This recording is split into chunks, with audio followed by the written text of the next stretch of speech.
Perkenalkan, saya Dian. Di sini saya ingin bercerita tentang kejadian yang menurut saya cukup horor. Ini terjadi pada Februari 2019, hari Sabtu, di kos teman saya, Desti.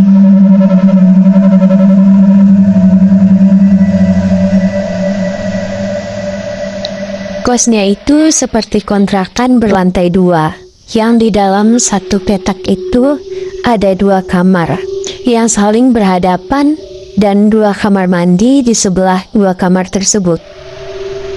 Juga ada tangga di dekat salah satu kamar dan kamar mandi yang kebetulan tidak ditempati. Juga ada dapur yang disediakan di kos tersebut. Jadi Desti ngekos sendiri. Dan kamar di depan kamar Desti itu kosong. Kebetulan tidak ada yang menempati. Jadi waktu itu kami ada tugas kelompok untuk salah satu mata kuliah. Kami berlima. Itu ada saya, Desti, Ningsih, Melan, dan Yin. Kebetulan saat itu saya datang terlambat ke kos Desti karena ada urusan. Saya datang setengah 6 sore, dan kami mengerjakan tugas sampai jam 9 malam. Waktu saya datang ke kos Desti, saya sekilas melihat wanita berbaju putih, rambut sedada, duduk di tangga. Langsunglah saya alihkan penglihatan saya dan coba melupakan. Kerja kelompoklah kami di sana. Sampai waktu azan maghrib tiba, Desti sholat duluan. Karena mukena waktu itu di kos dia cuma 1. Nah, setelah itu lanjut teman saya Ningsih ambil wuduk duluan ke kamar mandi sebelah kamar Desti. Waktu itu pintu kamar Desti kami tutup. Jadi tiba-tiba si Ningsih ini setelah ngambil wudhu masuk ke kamar kayak buka ngedobrak pintu kamar Desti tersebut dengan ngos-ngosan pucat. Dan saya bertanya ke Ningsih, "Kenapa Ningsih?" "Gak apa-apa," katanya, sambil duduk dulu. Kemudian dia sholat, dan saya juga Yin selesai sholat. Kebetulan Melan dia berbeda keyakinan agama dengan kami. Lanjut nugas sampai jam 8 malam. Setelah selesai nugas, kami ngobrol. Sampai si Ningsih ini bercerita kalau waktu ia ambil wuduk tadi, terdengar bunyi ngedor-ngedor pintu dari kamar yang kosong di depan kamar Desti. Pas ia mau masuk kamar, ia melihat sosok wanita berbaju putih, rambut sedada berdiri di dekat tangga. Kemudian saya shock lah kan. Tapi si Desti ini kayak biasa aja dan gak begitu kaget. Karena kami bercerita tersebut, kemudian saya tanyalah sama Desti, "Kenapa kok biasa saja?" Kemudian Desti bilang, "Aku gak ngeliat, tapi ada kejadian yang buat aku ngerasa ada sesuatu di kos ini. Waktu itu aku video call sama teman aku cowok yang main kuda lumping," kata Desti. "Pas video call ada teman aku yang manggil dari luar. Kemudian aku keluarlah dan kamera HP ngarah ke tangga. Terus teman aku bilang, 'Itu siapa di tangga duduk?' Aku bilang, 'Gak ada orang.' Terus dia bilang, 'Ada itu tadi aku lihat.' Terus diarahin lagi lah kamera itu sama Desti ke tangga tersebut. Si cowok ini tetap lihat, tapi Desti yang gak ngeliat. Terus salah satu temen saya, Melan ini bilang, 'Alah, gak adanya itu, halusinasi kalian aja. Mana ada sekarang yang begituan.' Terus saya bilang, 'Hus, gak boleh ngomong gitu.' Setelah itu, saya, Ningsih, dan Yin pulang ke kos kami masing-masing.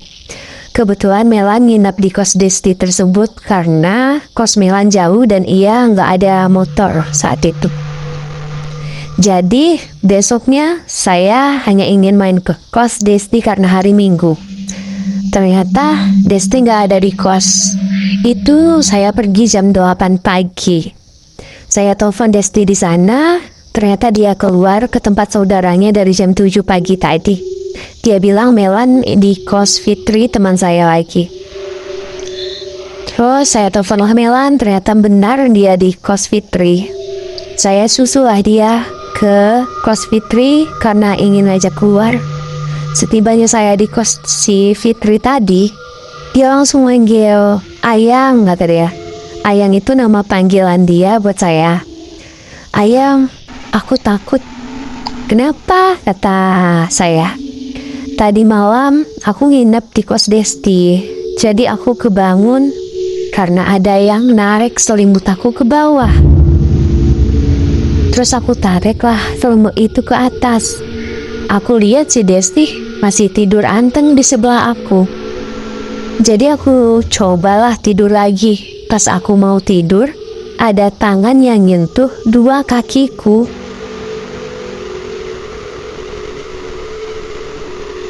Serasa tangan-tangannya itu berjari panjang, dingin banget. Itu kerasa banget ya.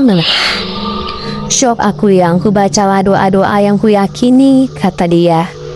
Sampai aku merasa sudah tidak ada disentuh, aku tidur lagi, katanya. Terus saya tanya, jam berapa kejadiannya itu?